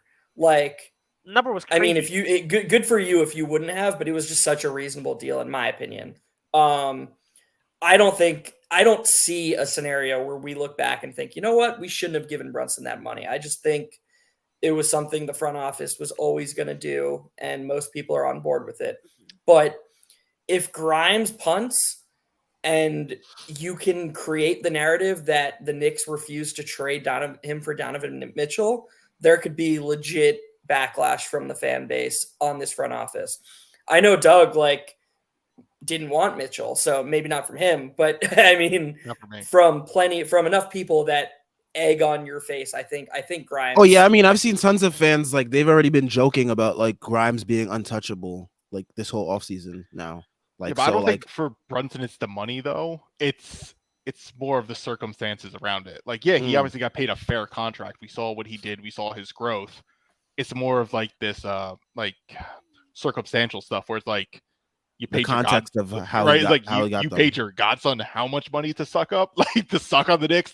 You signed his father. Sorry, his father's on the bench. Yeah, it's like that type of stuff. Obviously, the contract is definitely fair, definitely worth it. he's more than likely. I think we would all be shocked if Brunson was actually bad. I mean, he's gonna make the All-Star team one of these years, so Right, like I do think like that would be shocking, but that's where I think we're like the egg on the face. Like for realistically though, it's Grimes. Mhm. But like the actual answer I think is Brunson, just on the case like, oh, if he sucks, we're all gonna be like, you did what to get who? For And me, this I is the guy- ignored Brunson because I just think he's going to be solid enough Right. for this team. Like that, I'm just automatically assuming that, and things happen. Of course, we've seen. We thought Randall was going to be good last year, and he wasn't. Like things happen. So, but I'm just automatically assuming that Brunson will be pretty good enough that he won't warrant that, and that's why I just went agree straight with to that. Grimes because Grimes I is agree. being held out of a Mhm. star trade. The star trade. So, like, if you're holding a guy out of her star trade and he doesn't pan out, like fact, they didn't want to trade for Cam Reddish. How could you not want to trade him for Cam Right. Reddish? all right. Bro, they were ready to trade RJ Barrett and Emmanuel quickly, but they Before weren't going to do putting right. Grimes in there, And bro. they weren't going to do Grimes in the 3 picks, and it's like, all right, Grimes better be good then. Grimes has a lot of pressure on him. I said this in a previous live stream. I was like, Grimes got a lot of pressure on him coming up this year, man. I think it'll be the good thing is I do think he'll be good. It'll be really nice and refreshing to see. Like it is a good thing. Like it's a good Oh, bet, for sure. but like it's really gonna suck if he like starts off the season on like a cold streak for, like, Struggling, shooting. yeah. It's gonna be rough. So I hope for him he at least is like steady, like just like even. especially because most your average sports fan doesn't really understand like variance and volatility, so like Mhm. a 10-game stretch is a pretty small sample size, but when you're only shooting threes, which is what Grimes will do with the starters, it's not crazy for him to, okay, so he's going to shoot what, 5 to 6 threes a game? Like, let's say he shoots 25%, like that's going to look really bad and way worse than it actually is. And in a hostile market like New York, I agree with you. There could be noise pretty quickly. Especially if Cleveland's good. Especially if they're starting off hot too. Cleveland's going to be good. Let's not even beat around the bush. No, they are, but I'm talking like starting off hot. Yeah, like if they're like top 3 in the East hot. Oh, yeah, that's what I'm saying. Like if they start the okay. season hot, they're gonna stabilize at some point. Like they're gonna be good. They're making the playoffs. Like Cleveland's gonna be good. I just don't know how they're gonna start the season. But that combination of like a hot start and struggling Grimes, oh man, you're gonna be like, why aren't you sending 7 picks for Donovan Mitchell? Right. Yeah. Yep. Let's see what other comments we got here. What are the odds Thibs actually staggers lineups to start the season? What is -0? Yeah, what's negative odds? Whatever the under is, take it. Yeah, whatever it is. He also says playing young guys would actually help the team win more. We all agree with that. We are actually trying to save Thibs from himself, Loki. I cannot agree more. Yeah. That's a funny part about Grimes is I could make the argument. I think it's better for the team if he starts for reasons we've discussed on here many times. But it could be better for him and the whole egg on face thing if he just came off the bench with Quickly and Obi, because his impact stats would look better because the bench is going to be better than the starting lineup. It's wild. Which Knicks has more likely chance of being an All-Star this year? You see that What question? is it? Jordan Bubb. Oh, right here, yeah. RJ, Randall, or Brunson? Well, I'll eliminate one for you off the bat. It won't be the one in the middle. It's Brunson. It's gonna be Brunson. Yeah, it's gonna be Brunson. It's gonna be Brunson because he has the whole narrative of he's in his city. They just gave him the big contract. Also, he's putting up decent numbers, and the team is like all look right. at the guards in the East. The East guards suck. Who are the East guards? We got Kyrie. We got You think Kyrie's making an All-Star team? Like if he plays a decent amount, I think. Like it's Trey. Like DeRozan made the All-Star team last year. I don't know. Is he a guard though? He's a forward. No, yeah, but he made it as DeRozan a guard. As a forward. He made it as a guard. Oh, really? He did. Yes. He was starting last year. It's basically Trey, LaMelo. And LaMelo was a reserve. He was an alternate. They count Jalen as a guard, right? What I'm saying is like, who's Jalen Brunson's competition, right? It's Fred VanVleet. It's Garland. Fred VanVleet, Garland, Donovan Mitchell, Melo, and what's his name? Kyrie. Man, fuck Kyrie. I'm not. He doesn't get. If he plays a decent amount, he's going to make an All-Star team. We all know this. He has the popularity. He's not playing a decent amount. All right. That's the whole point. I think there's. I'm gonna say something kind of crazy here. as much as we talk about how much the Knicks media doesn't like RJ, I think the national media really wants to embrace him. Like the few times we got like ESPN games, I actually caught like that Heat game when he scored 30 in the first half. I don't know. I feel like RJ is the only guy on this team right now who has a chance of like breaking through the Knicks barrier and I mean, becoming that same like, game, like we saw the halftime show, and they were like, "Let's stop talking about it. Let's talk about." Well, Tyler Hero Wilbon, instead." I don't count Wilbon because he's an old fart. Yeah, but like that's ESPN in a nutshell, though. True, but like I don't count him. He's an old nut. I Like don't guys think like I guys really like don't- Jalen Rose and like the commentators like Doris Burke, Mark Jones, Van Gundy, all those people, they love RJ. Like when they talk about Right. him, they have nothing but Van glowing Gundy loves things to say everybody in about a him. Knicks uniform. To be fair, True, but like even those other guys like I don't Jalen know if Rose, Van Gundy loved Melo. Jacoby, all those guys on those afternoon shows and stuff like that, they Yeah, love they really, RJ. yeah, they really do. Because it's like even though They have Tyrese nothing doesn't but glowing things to say Yeah. about him. They've been because loving him since he's been at does Montverde. does everything the right way, has exactly what you want in like the star mold, and you have Tyrese is just like, no, he sucks. Even though he's just inefficient. Like all he has to do is do average efficiency. And All he has to do is clean set. up things. That's it. Clean up things, and he's good. The media loves him. right. Tyrese Like is, I could see shaking his a fist with his world teeth where clenched. RJ is annoyingly overrated because he plays in New York. Where like I don't even think Randall it will be. There's going to be a point where RJ is going to be overrated. I just don't know Right. when that's going to happen. It'll get there. And I don't even think Randall got that in his All NBA season. Like I think people were he skeptical finished enough. seventh in MVP voting. He absolutely. Yeah, got no, it. I'm talking. But people aren't talking about him like specifically about how they talk about him. it wasn't like everyone wasn't talking about him the same way that guy came on here and tweeted about like him being better than Chris Bosh all time. Like it wasn't like people were talking about him like that the whole time. Like there were like these few nuts that were like, oh, he's better than like Chris Bosh. He's better than look at his season compared to Kevin Garnett's MVP season. Like there wasn't like a lot of that. That's a good point though. Julius Randle probably had a better season than Kevin Garnett ever had. Preach. Kevin Garnett couldn't shoot 40% from three. Fuck out of here. Look at what you just started, dog. Come on. Don't get him started, yo. Who gives a fuck about Kevin Garnett, bro? The ticket. Don't get this guy started. His 04 season is so good. Like I don't even like that joke. It's Kevin Garnett's 2004's MVP season is so much better. I was 5 years old. I don't give a fuck about that. How'd the Timberwolves do? They win a title? No. They made the Western Conference Finals. They made it farther than Julius Randle did. Fuck, yeah. I was hoping it was one of those years Garnett didn't make it out of the first round. It was the Western Conference Finals year. They lost to the. They ran into Shaq and Kobe. God damn, I was really hoping to slander. Do something. That team was really slander. a buzzsaw though. That Shaq and Kobe Lakers. God damn, so annoyed that it's not they one of the ruined bad seasons. They ruined so many teams back then. Those Kings teams. Ooh, God bless their souls. The Blazers. But yeah, I mean, I think our media day was pretty good.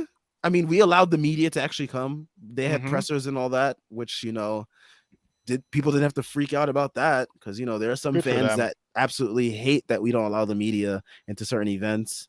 But I mean, compared to other teams, I think ours was pretty good. I mean, if you look at the Celtics, they have to deal with the Ime Udoka's situation.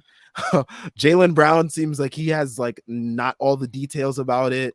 No idea what he's talking. No idea what he's talking about. Smart had probably the worst quote about it. Let me see if I can pull this up. Because he made it sound like Ime Udoka was like a victim of this. Like he basically said Udoka has victims. He said nobody died. I still love Ime as a person, as a coach. He led us to the finals. It's just something unfortunate has happened to him. The way he phrases that, no one died. Has happened to him, as if like Udoka wasn't like partially or fully responsible for this. They're wild. But that's what Marcus Smart had to say about it. Jaylen Brown, he didn't seem like he knew anything that was about it. Phoenix Suns, the way Mark Spears described their media day, he said it was like a funeral. That was great. He said it was so solemn. He was like, the only time anyone laughed is when they asked Monty Williams about his summer. And Monty Williams said, "Is this a segue?" Oh boy. He was like asking, "Is this a segue to talk about Robert Sarver?" And that's the only time they laughed. Oh For yeah, their shit! whole... I forgot about the Sarver thing too. Like, Yes, yeah, because this they have team- the whole Sarver situation. Jay Crowder axed out because he's not going to be a starter anymore. Like, and he it's fucking shouldn't be. Boss man is in his feelings for whatever. Yeah, I reason. don't. Wait, that's why Jay Crowder yes, wants to he leave. found out he wasn't going to be a starter, so he Yeah, no shit. decided He's to not ask going to be a out. starter.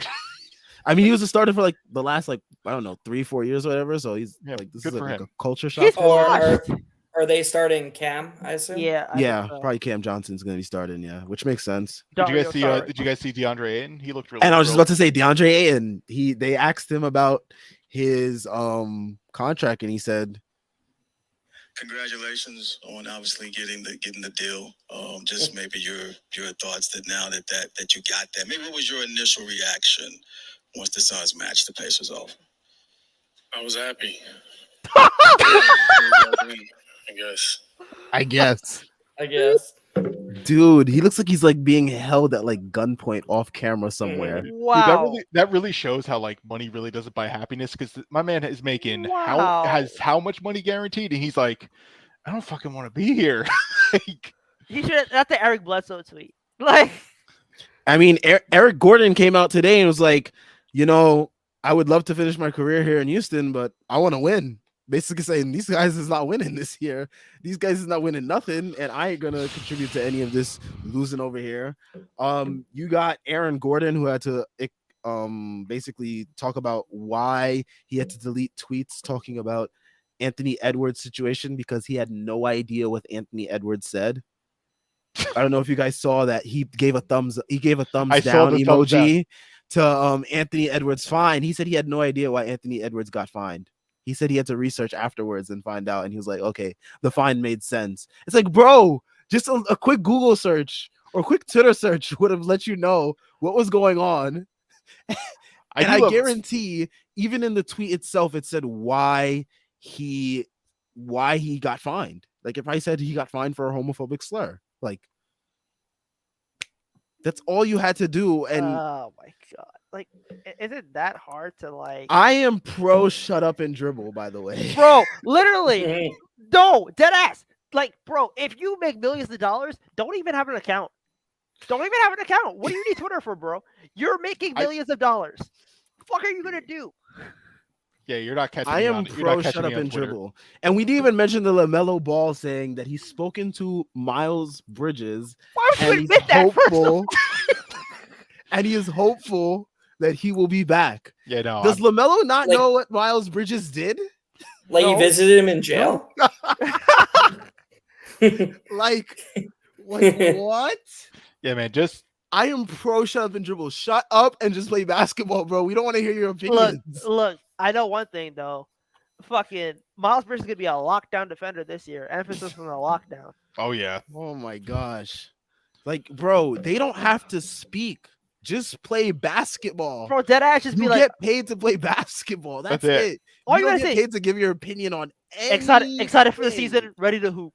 That's it. At least That's we got to hear more of Kyrie's opinions on stuff. That's always Bro, good. I didn't even mention his because that is just like a whole other situation I don't even want to touch right now. Nah, man- touch it. I'm no fucking. I'm reading. Poor guy. He missed out on $100 million. My man thinks he's Jesus because he missed out on a contract, as if he's not getting paid like what, 40 million this year. Get the fuck out of My here. guy said I had to miss out on $100 million because I'm unvaccinated. yeah? Like, bro, that's your own doing, Bro, how many people would get vaccinated for 100 mil? Yeah, come on now. son. Like, son, are we kidding? You're son. making yourself to be a And then- victim. Like, just fucking get the shot. He has the worst. He has the worst case of main character syndrome I've ever seen. By the way, He is. worst kind of main character syndrome ever. And then you got KD over here talking about his trade request, and then you got Steve Nash saying like, "Oh, I know KD wanted to get me fired, but this is what families go through. I've never Yeah. wanted to get any of my family members fired before. What is Sean this Marks talk also about said that this family?" is a partnership and he's not actually the boss. Which is, bro, like, bro. Like- So like when you look at the Knicks media day, like the biggest thing was probably our statement jerseys being revealed, which Those were look fire, a by the navy way. blue Those with look orange good. highlights. I Yeah, like them. they're They're fine. good. No, I like the navy blue. It makes it pop a lot. They're calm. I like them. Like they're solid. Like you saw the fucking Sun statement jerseys; those shits look atrocious. Well, it also doesn't help that everyone's miserable in them too. True. Yeah, it's like they're wearing funeral clothes. They're all black and shit. Yo, that team. I can't wait for Devin Booker to be a Knick in 2024. Let's not get our hopes up because this team has some particulars about who's untouchable. You know that. Oh yeah, right. We can't trade Quentin Grimes. Yep. I don't, bro. Keldon Johnson's gonna be a Knick before Devin Booker. He wears 3 and he's from Kentucky. Same shit. Yeah, that works. I'm weak. But anyways, I mean, let's get to these last couple comments before we head out of here. Cam Reddish changed his number and it looks fucking stupid. No, we got to get to Brett's comment, which is amazing. And he says, don't worry, Doug. If it makes you feel better, Cam has already contributed more to winning in the playoffs than T-Mac ever did. Fuck T-Mac. Cam is better than T-Mac. There we go. Brett, that's a great point. That's an excellent point. Wow. All right. How many points has Tracy McGrady got in Eastern Conference Finals? I could tell you. 0. Or even in Eastern Conference semifinals. Yeah, how many in the semifinals? 0. Oof. Tyrese, they kind of got you beat there, man. That hurt my heart. I love T-Mac. Dude, JL, I think this was to his point earlier about like RJ being more like lovable to national media. They aren't as obsessed with efficiency and analytics as Twitter folks. Very much true. I agree with that because I think Twitter will make whole threads on why a player stinks, and it will be just like mathematic formulas. It'd be like, bro, I don't want to see that, bro. I don't want to see that. I think there's also just a general, not misrepresentation. That could be more of a misrepresentation. Like efficiency is very important, but you still like volume. It isn't the end all be all. It's volume is still the baseline. So like RJ being inefficient isn't necessarily like him being bad. It's just I know it's weird to say, but like it's not him being bad. It's him being held back from being better. And I know that sounds like some weird cop out thing, but like no, not really. I think it makes sense more to me that way when you frame it in the idea that efficiency isn't like the end all be all. It's like what makes good players great players good, like all those sort of things. I think it's the like that type of way to help measure things in terms of like greatness or like how much better someone could be instead of it being like the prime thing. Cause you could just be like, oh, this guy shoots 40% from 3. And it's like, well, he only takes 2 shots. So I don't care that he is 40% from his 2 shots from 3. Like, it doesn't matter to me. That's why like volume is there. And then eventually efficiency takes over for volume. Cause like, if you have so much volume and you're inefficient, then like you are kind of holding things back. Other guys aren't getting the ball. You probably should be passing more. Maybe don't take that shot if you're not making it. Like that's when efficiency becomes number 30. But especially from guys who self-create. Right. So that's why like RJ is getting crushed right for like analytics stuff like that, which is fair because like the analytics aren't going to support him on that. But like a tick in efficiency boost everything back up, and then the numbers are going to even out, and you're just like, oh, where did that come from? And it's just like, well, he was doing everything right, he just wasn't efficient at it. So you just got to hope RJ just cleans it up. Yeah, Tyrese, don't hate his guts. I actually think RJ's passing is more of a worry than his scoring. Like I think his passing's excellent. I think he's a great passer. He wants to be. Shut up, Tyrese. I just Don't think crash your computer again. I guess I just think he's further from being the level passer he needs to be a star than he is a scorer.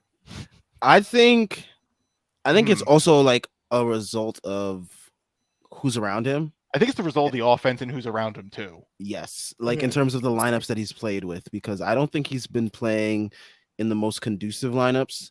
Because I've seen like when he's played in certain lineups that his passing really pops. And he also is playing to finish the play rather than create the play. Which goes into the lineups that he's playing. Right. It goes into the lineups, and that's where you'll get like some discrepancies with his shooting efficiency versus like possession or minute or touch efficiency, because he's finishing the play rather than creating it. So I think that's where like the passing, he's not passing as much because he's like, okay, you have to cut and make the point. Like you have to make the layup. Julius Randle's going to be our playmaker. And it's like, well, that's just stupid. Why don't you just have RJ make the play and have Randle finish?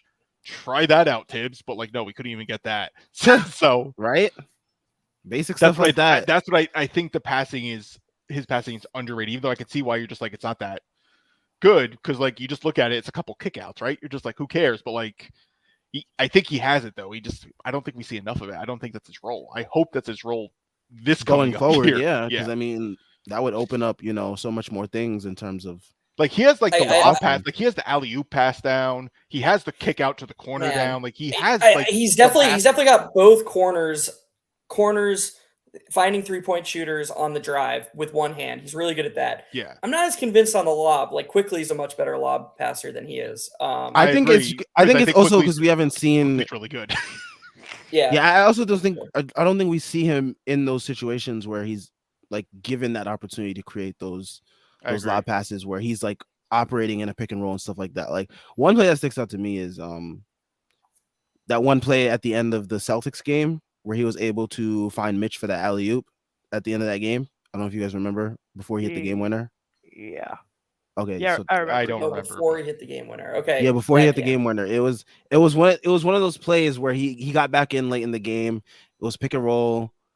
He had Mitch on. It was a really short pick and roll actually, and he got Mitch up and open for a lob. But yeah, I would say just because Quickly's a better alley-oop passer than RJ doesn't mean RJ Barrett's a bad alley-oop passer. I think also it's just the lineup is a better passer because Quickly gets to play with Obi more, and Obi's a more explosive lob threat compared to when Quickly is RJ's on also the better passer. True. Quickly's a very, very good passer. Of course, true. And a shooter, and a defender, and everything. And Derrick Rose is going to play more minutes than him. Why would you say that? Why would you say that? You know what's happening. It's true. You didn't have to say it out loud, man. I was having a good time hearing you talk about Quickly, and then you just threw that shit in like some fucking parsley. It's true. It's parsley. I think there's only one way to end this stream off. Shout out to everyone that's tuned in. Yes, we ended off with this last comment. Rant to the sun soon come. Yes. Please. Yes. Speaking it into existence. Help me, James Jones. You're my only hope. I know. Please, James Jones. Make the deal. Yep. So on that note, Jay Crowder could start for the Knicks. Yeah, he can start. You can start. But anyways, on that note, shout out to everyone that tuned in. Left a comment. We will definitely be back probably for next week's preseason game. We're gonna overreact to that. It's gonna be great. Yeah. So we'll definitely be back for it's that. Preseason already? That's crazy. Yep. Next week, I think on the 4th. Dude, next week's October, man. Like it's fall time, baby. We gotta go apple picking. Basketball's back. Fall where, bro? It's gonna be 90 degrees next week. Do you guys know? Not everyone lives in Texas, Tyrese. Did you guys know our first game is at Memphis? Man, that game's gonna suck.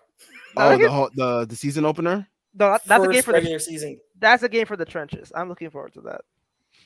We'll see. The trenches will eat off that game. That's we usually play pretty good against Memphis though. These last couple of years, we played pretty good. We gotta hope John Morant's not playing. Well, I'm sorry. We need to hope that he is playing. Sorry, I messed that one up. Jaren Jackson isn't playing though. So yeah, Jaren Jackson's out to start the year. Oh, okay, so that's a good thing. Because of course he is, by the way. And Dylan Brooks will be playing, so that's always a plus for the opposition. Exactly. Oh, Dylan Brooks is back. Okay, thank God. Yeah.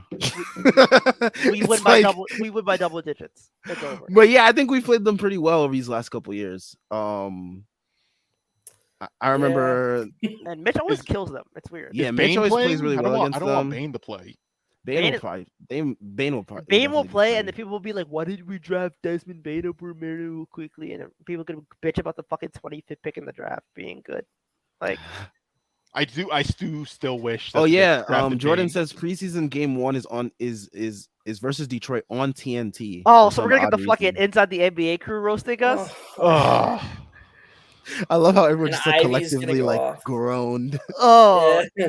No, I don't think Ivy's gonna go off. Alec Burks. Oh no, Alec Burks isn't playing. Alec Burks is not playing, bro. We gave them damaged goods. Remember? You guys want to hear something shocking? Alec Burks has a foot injury. Oh man, that's Kevin surprising. Knox is gonna be playing. Bro. Wow, can you believe all the Knicks from last year are injured on their new team? Wow, who could have seen it with Kemba all the Walker doesn't want to buy out because nobody wants him. The Lakers don't even want Kemba Walker, bro. It's over.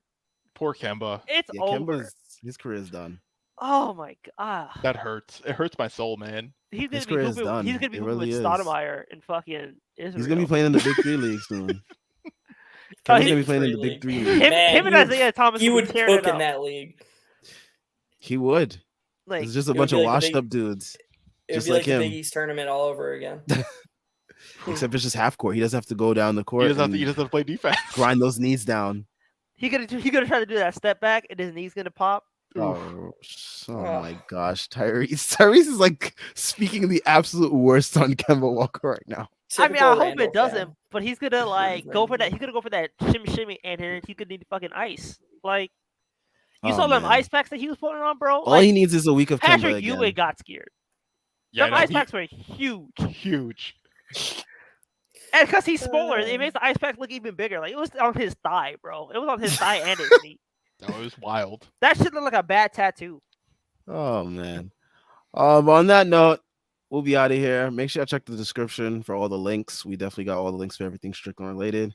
Got links to the site, Twitter, merch, shop, and Patreon. Like I said, we'll be back to recap preseason game 1 versus Detroit Pistons. All that good stuff. So appreciate y'all for tuning in, and we'll catch y'all next time. Go Giants. Peace.